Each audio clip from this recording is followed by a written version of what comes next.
POCSO కేసులో ఆరోపణలు ఎదుర్కొంటున్న బండి భగీరథ్ వ్యవహారం ప్రస్తుతం హైదరాబాద్లో హాట్ టాపిక్గా మారింది.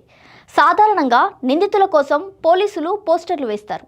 కానీ ఈసారి మాత్రం ప్రజలే రంగంలోకి దిగడం అందరినీ ఆశ్చర్యపరుస్తుంది. నగరంలోని పలు ప్రాంతాల్లో బండి భగీరథ్ ఫోటోలతో పాంప్లెట్లు, గోడ పత్రికలు కనిపిస్తున్నాయి.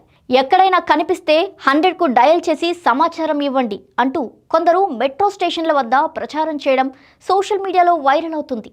మెట్రోలో ప్రయాణికులతో మాట్లాడుతున్న కొందరు యువకులు ఈ కేసులో నిజంగానే శిక్ష పడుతుందా లేక మళ్ళీ రాజకీయంగా మేనేజ్ చేస్తారా అంటూ ప్రజల అభిప్రాయాలు అడిగి తెలుసుకుంటున్నారు.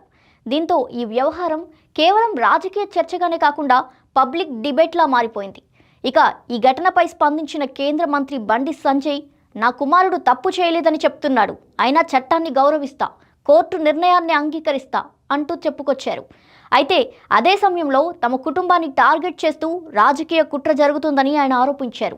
మొత్తానికి ఇప్పుడు హైదరాబాద్లో సోషల్ మీడియా మొత్తం బండి భగీరథ్ కేసు గురించే చర్చ నడుస్తోంది.